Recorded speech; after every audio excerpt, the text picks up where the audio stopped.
Bienvenidos nuevamente a MedClass 302. Soy el doctor Fran Bellodas, médico cirujano egresado de la Universidad Nacional Mayor de San Marcos, y voy a hablarles sobre un tema de infectología que es amebiasis. Vamos a empezar conversando sobre la epidemiología y la microbiología de esta enfermedad. Entonces, es importante tener en cuenta que esta es una enfermedad parasitaria causada por un protozoario, es decir, un parásito de una sola célula, que pertenece al género Entamoeba. Específicamente, la especie causante de esta enfermedad es Entamoeba histolítica. Sí. Ahora, en realidad, cuando se aísla Entamoeba en un paciente, usualmente solo 10% de todas esas entamoebas son Entamoeba histolítica.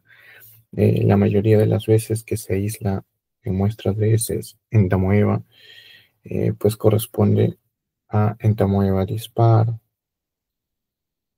o muchas veces a otro tipo de entamoeba conocida como Moszkowski. Esta es una enfermedad parasitaria que afecta a todo el mundo, ¿sí? Está distribuida a nivel mundial, pero va a ser más frecuente en países tropicales, ¿sí? También va a ser más frecuente en personas que realizan viajes a zonas endémicas, ¿no? Con alta carga de este parásito. Va a ser también más frecuente en hombres que tienen relaciones sexuales con otros hombres. Va a aumentar la cantidad significativa de pacientes sintomáticos, ¿no? Muy bien. Entonces, ¿qué más es importante conocer sobre esta enfermedad? Bueno, es importante hablar un poco sobre el ciclo de vida de este parásito, Entamoeba histolítica. Eh, la, las formas, recuerden que las formas biológicas de los protozoarios principalmente son los trofozoitos y los quistes. Los quistes son las formas de resistencia no móviles, ¿no? Que pueden resistir diferentes condiciones de temperatura, humedad, por ejemplo. El quiste de entamoeba histolítica es un quiste tetranucleado, es decir, tiene 4 núcleos, ¿sí? Que va a ser eliminado a través de las heces. De ahí que esto precisamente, o esta va a ser una enfermedad de transmisión fecal oral. Uno adquiere el protozoario por la ingesta de alimentos contaminados con heces, ¿no? Muy bien, entonces aquí vendría hacia el ser humano, ¿sí? Y lo que va a ocurrir en el ser humano, ¿no? A nivel del intestino delgado, es que estos quistes empiezan a liberar, ¿sí? A transformarse en trofozoitos, ¿sí? Los trofozoitos son las formas móviles, ¿sí? Biológicamente de los protozoarios. Ahora, los trofozoitos de entamoeba histolítica, recuerden, van a tener pseudópodos, ¿sí? Porque estas son amebas, su forma de movilidad es a través de pseudópodos.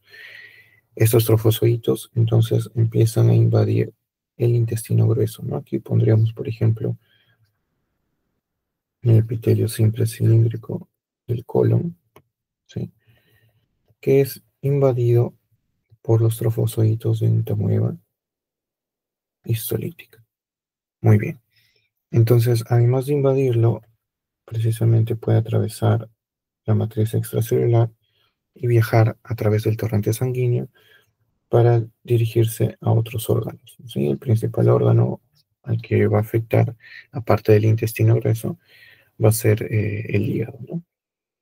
Pero también puede afectar a los pulmones, ¿sí? O incluso, en casos raros, al cerebro.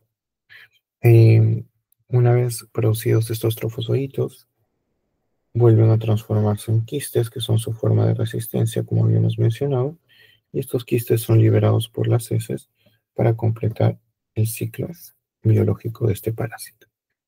Muy bien. ¿Qué más es importante conocer sobre esta enfermedad? es importante tener en cuenta los factores de virulencia de este parásito. Va a tener muchos factores de virulencia, por ejemplo, produce unas enzimas que son llamadas las glucosilasas.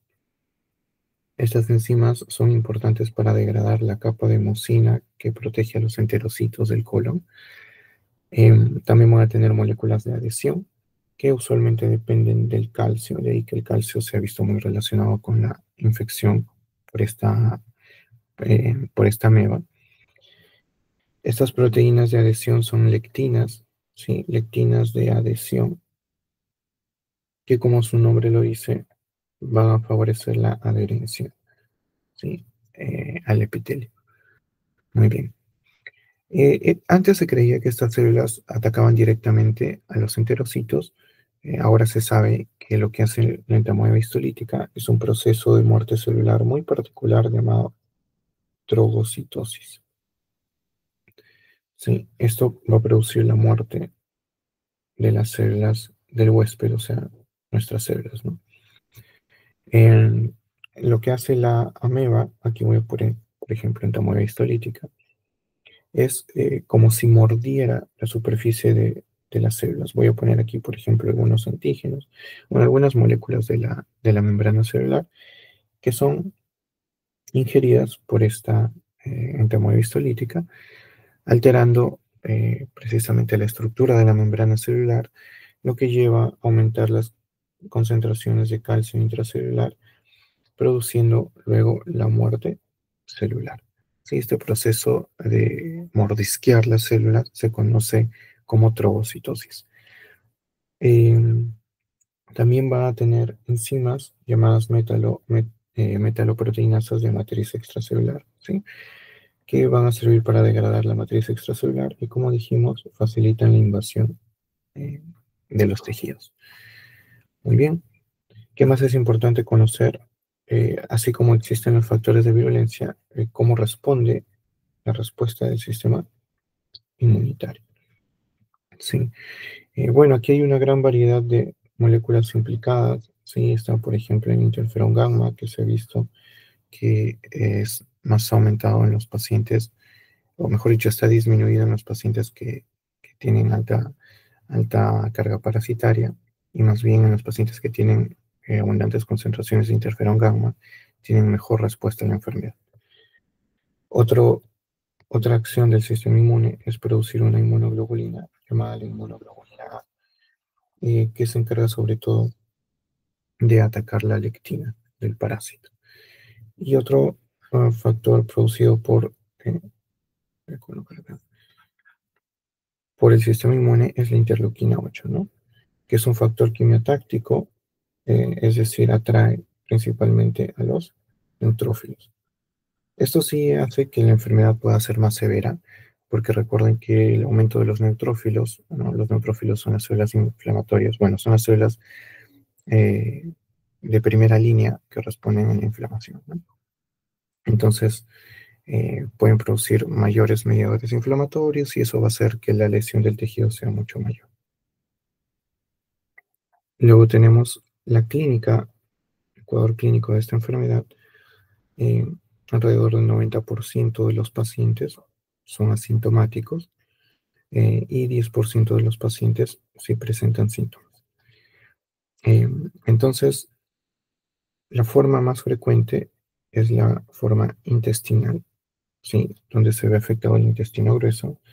Generalmente se caracteriza por diarrea disentérica, disentería, diarrea con moco y sangre, pujo, tenesmo. Presentan los pacientes dolor abdominal. Algo muy importante tener en cuenta es que la fiebre no es muy frecuente. Es más, la fiebre ocurre en menos del 40% de los pacientes y hay que tener cuidado con la población pediátrica porque ellos solo presentan sangrado muchas veces. A veces no tienen diarrea y solo tienen sangrado. Eh, ¿Qué más podemos ver? Otro cuadro clínico es la afectación extraintestinal, que como habíamos mencionado, es más frecuente sobre todo a nivel hepático, produciendo el llamado absceso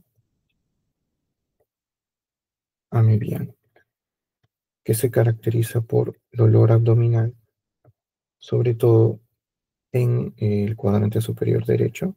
¿Sí? Aquí sí se manifiesta la fiebre y en los exámenes de laboratorio es muy importante tener en cuenta que aparece eosinofilia.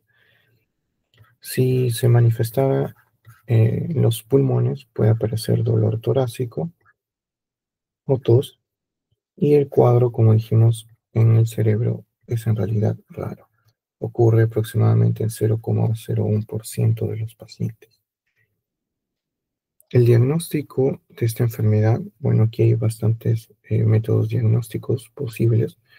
La observación microscópica, por ejemplo, eh, esta observación microscópica solo tiene sensibilidad del 60% aproximadamente.